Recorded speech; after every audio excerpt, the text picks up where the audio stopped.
Alright guys, I'm back in the garage today. I'm going to be working on the MR2s, more than likely the silver one here because the deadline for me to get this actually running is nearing. So I need to kind of focus on it and start pumping out some work on it.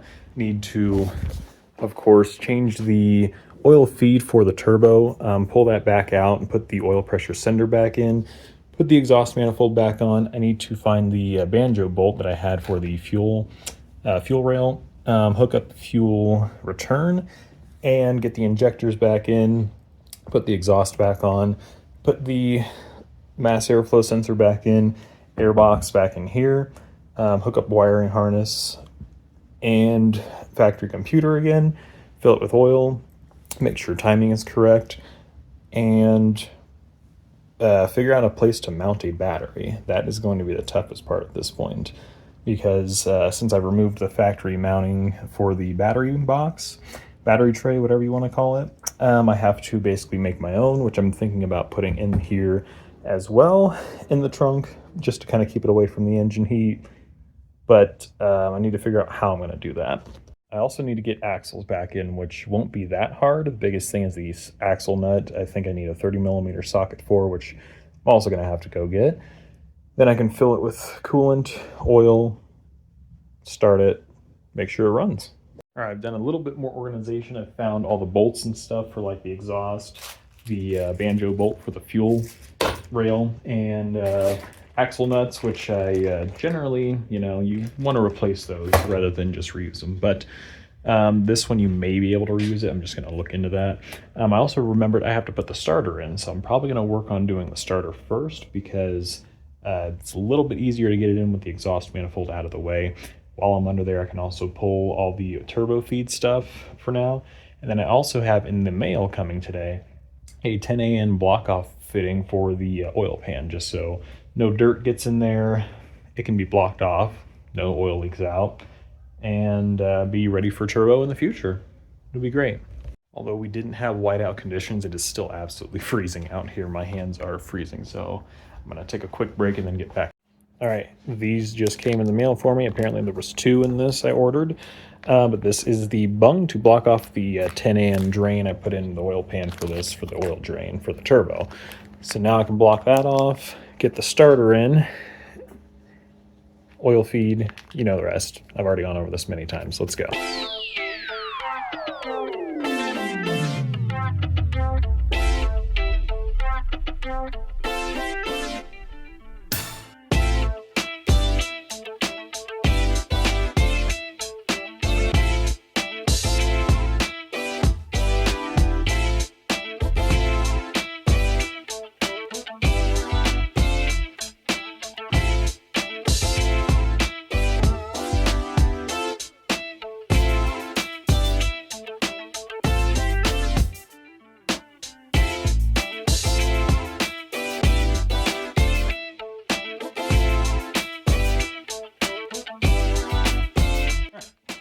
Going back together with the stock injectors now. Now, because these are low impedance injectors that I'm switching back to, the stock injectors, I had to find the injector driver, which is bolted to the intake manifold. I just have to put it back on and the stock injectors will work like normal again.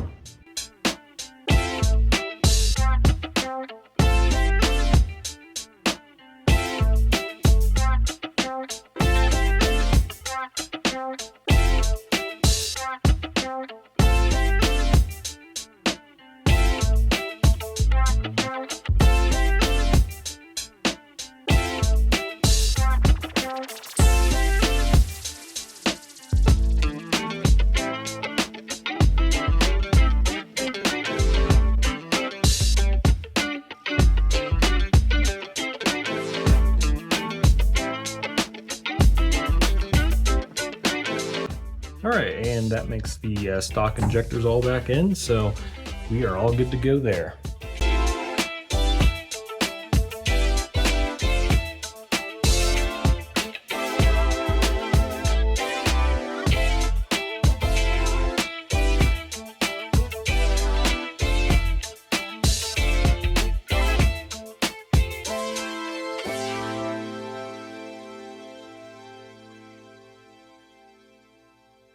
All right, now time to get that moved off and then this thing jacked up so I can get underneath, get the axles in, and get the oil pressure sensor moved and the exhaust manifold on and the starter in. Can't forget the starter.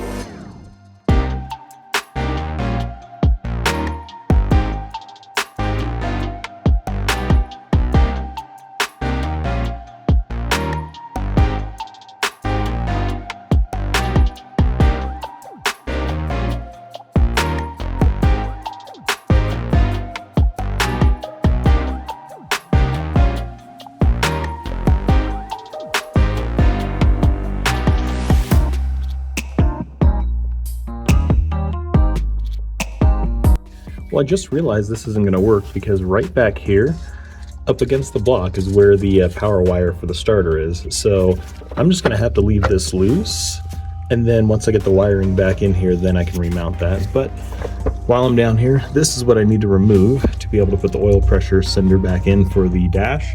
And then right over here where the oil drain plug, or oil drain for the turbo was going to go, I just have to put the 10AN little fitting on there so we can block it off. Because right now I just had tape on it to keep dirt from getting out. And almost off there. There we go. Perfect. Now to grab that little fitting. And then I still have to hook up oil cooler, hoses, and little things like that. But that's all simple stuff. And I found that piece that was somewhere. Yeah, this is looking nice. Looking nice down here. Still have to tighten up motor mounts, but that's okay. There is not much room under here, but hoping. Look at that. Just goes right on, right in between that little oil cooler line and that. Perfect. I just have to give that a little tighten. Now, of course, they do make wrenches for these, just so you don't scratch the black finish off, but I don't have any, and I don't really care at this point. It's not a show car. It's just to get the job done. Perfect. Look at that. We are all good to go. Since I'm already down here with this wrench, I can just come in here, remove this little fitting,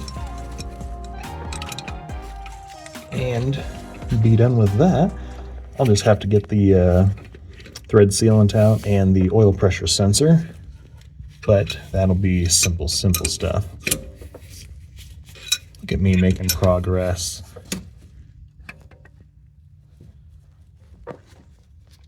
Nope. I know what happened there. I forgot about the fitting on top, needs to be removed as well. So I have to pull that piece off right up top there. So let me knock that out real quick. I'm gonna sit you guys down. All right, I had to switch to a different wrench, but finally got that fitting out. So we are good to put the factory oil pressure sensor back in. All right, now if you'll recall, in a video I did a while ago, I had put the oil pressure sensor in this, which was the oil filter relocation housing, which I was going to put on the vehicle, but because there's no AC compressor there anymore, blocking the oil filter, I don't technically need this right now. But with the turbo, it was just going to make it a whole nightmare. Now, because there's no turbo going on just yet, I can just put the oil pressure sensor back in there, and I don't need this for right now. Right now, because this is a pipe thread, I'm going to put some thread sealant on here. Put a little bit. You don't need too terribly much. You don't need it like gushing out, but just enough to be able to line all the threads there. Look at me over here clowning. And just get it all the way around. Just at least the very tip there. And perfect. It should be good, and the rest of it will just work itself in as I thread. We're going on a little adventure under the vehicle. It's fine. I don't know. I was trying to make a song that didn't work. But here we are. Time to just thread the sucker in. Look at that. going in like butter.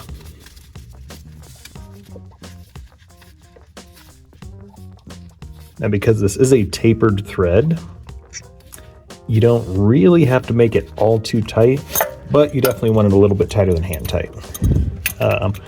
I can't get a wrench in there.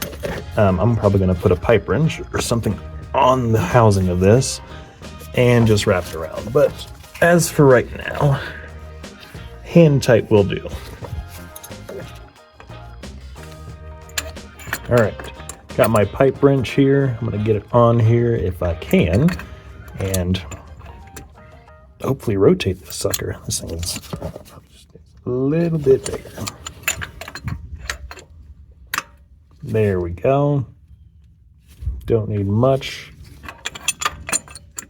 just because it is a tapered thread. That should probably be good there. All right, now I think we're pretty much done with everything under the vehicle except for the axles, which I have right over there. All right, now before I throw those axles in here, I'm going to take these bolts. Wow, nuts. These are nuts. There are no bolts in here. And I'm going to throw them in the ultrasonic, get them cleaned up because they are pretty dirty. And even though the axles are kind of dirty, I can easily replace those. But the hardware, it's nice to just kind of clean it up while I'm here. It also keeps your wrenches clean, so why not?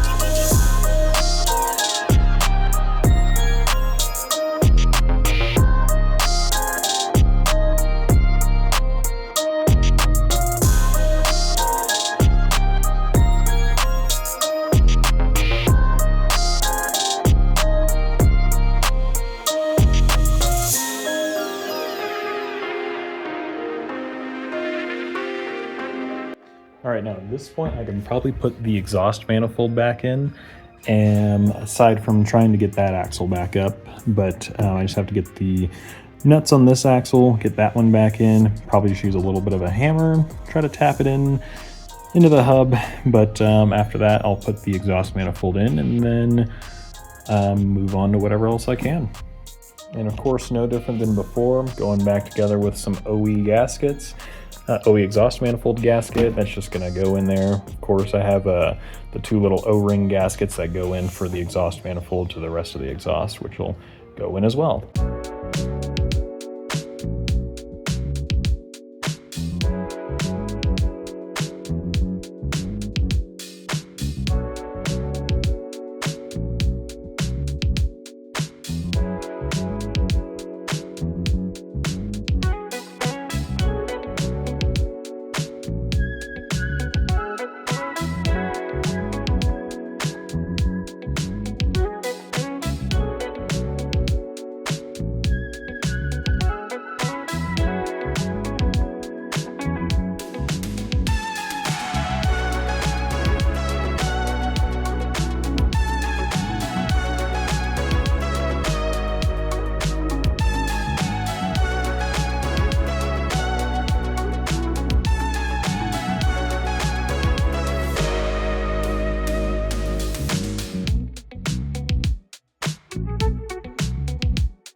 All right, I'm going to end the video here. I did at least get the exhaust manifold gasket on. I do have to get the exhaust manifold in there. I also went around, tightened up all the motor mount bolts, so those are all good. I have to reroute how the speedometer cable is run because right now it's hitting the ground, and I don't know if I can just route it a different way so it doesn't hit the ground. Maybe, I think this is probably the factory bracket for it. Either that or that's for the speedometer cable, but either way, I'm gonna have to look at that and whatnot and just kind of go through, figure that stuff out. But I hope you guys did enjoy this video. Please like, subscribe, share. It will definitely let me know what you guys want to see on the channel. Do you want to see the K-swap build over here? Do you want to see more of this? Or of the Mazda 3, which I will have another video on that as well shortly, because the engine is completely apart and it's big bad, really big bad. Anyway, hope you guys have a great day. Don't quit on a body that won't quit.